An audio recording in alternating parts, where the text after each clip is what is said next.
भाई और बहनों, इससे आगे बढ़ करके हिमाचल प्रदेश सरकार द्वारा सरसों का तेल गरीब जो एनएफएसए का हिस्से का आता है परिवारों को 134 रुपये प्रति लीटर तथा एपीएल के परिवारों को 139 रुपये प्रति लीटर तथा रिफाइंड तेल गरीब परिवारों को 122 रुपये प्रति लीटर तथा एपीएल परिवारों को 127 रुपये प्रति लीटर की दर से दिया जा रहा है। प्रदेश सरकार द्वारा खाद्य तेल पर एपीएल परिवारों को मुबलिक 5 रुपये तथा गरीब परिवारों को मुबलिक 10 रुपये प्रति लीटर का अनुदान दिया जा रहा है। अतः आज इस पावन अवसर पर जहां पूरा देश अमृत महोत्सव मना रहा है और हिमाचल प्रदेश अपने गठन के 75 वर्ष मना रहा है, खाद्य तेल पर दिए जा रहे अनुदान को माह सितंबर 2022 से मार्च 2023 तक 7 माह के लिए दोगुना करना की घोषणा करता हूं और मुबलिक 5 रुपए से बढ़ा करके 10 रुपए प्रति लीटर तथा उसी तरह से गरीब परिवारों को 10 रुपए से बढ़ा करके 20 रुपए प्रति लीटर जो है करने की घोषणा करता हूं और मैं समझता हूं इससे बहुत जो गरीब परिवार है उनको बहुत बड़ी एक राहत उस दृष्टि से होगी। और इसी तरह से आज के इस अवसर पर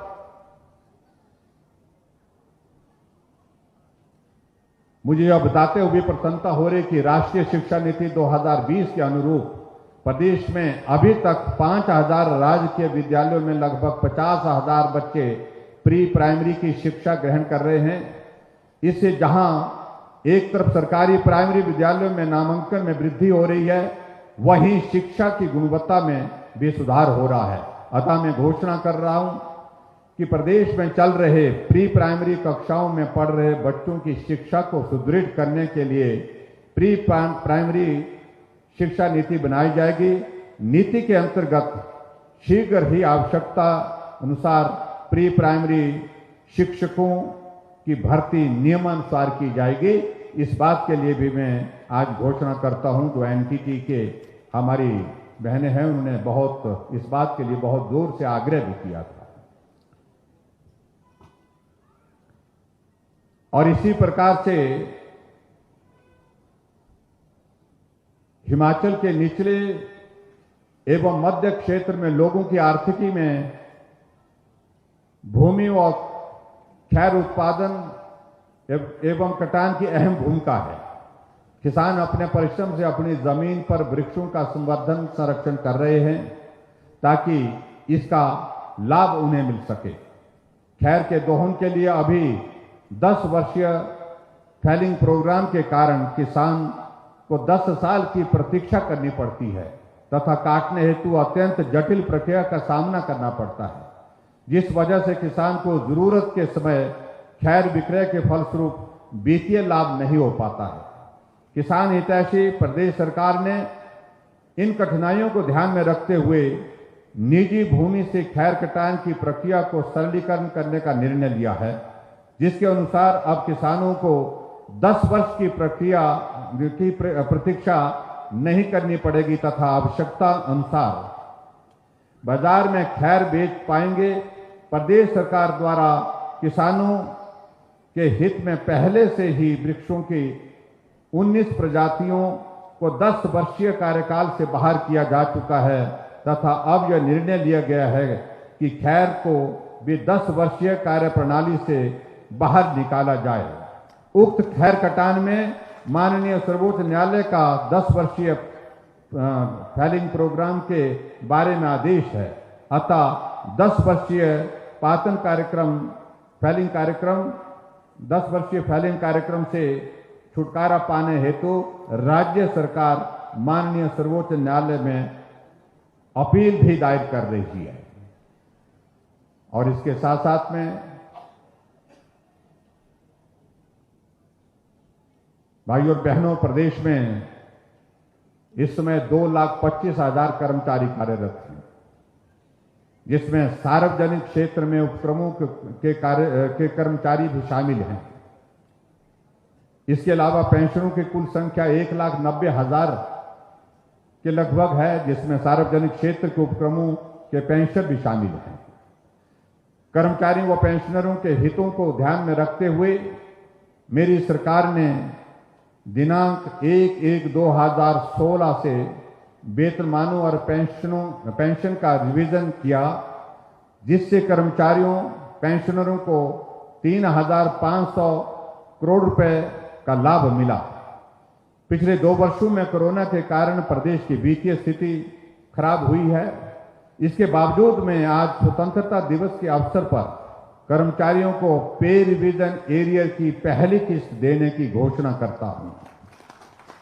इसके साथ ही प्रदेश के पेंशनरों एवं पारिवारिक पेंशन को भी पेंशन एरियर की पहली किस्त का भुगतान करने की घोषणा करता हूं।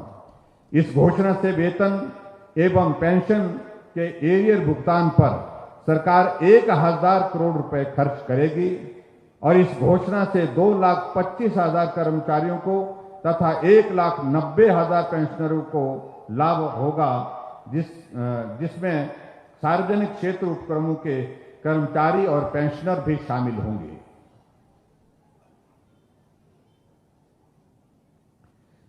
भाइयों और बहनों, आज के इस कार्यक्रम में मुझे लग रहा था कि बारिश एक बहुत बड़ी बाधा होगी, लेकिन मैं आप सबका हृदय से अभिनंदन करता हूं कि बारिश के बावजूद भी आप बड़ी संख्या में यहां पर उपस्थित हुए। जब बारिश हो रही थी तब भी आप खड़े थे।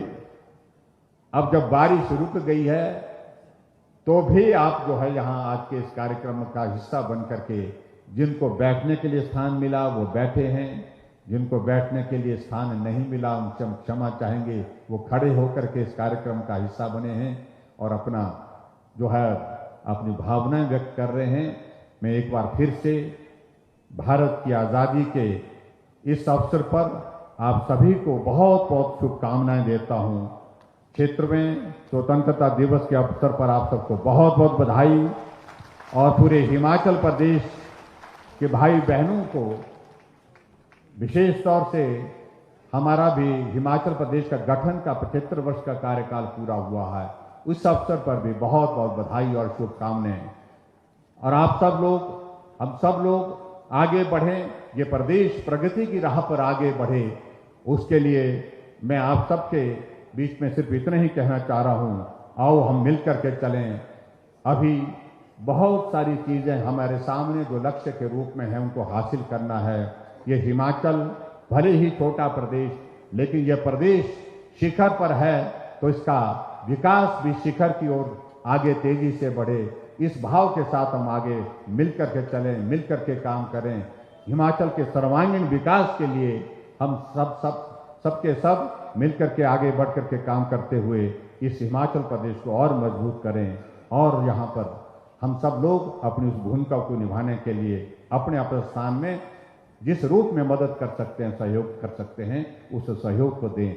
ऐसी कामना करते हुए आज के इस कार्यक्रम में एक बार फिर से आप सबको स्वतंत्रता दिवस की हार्दिक शुभकामनाएं।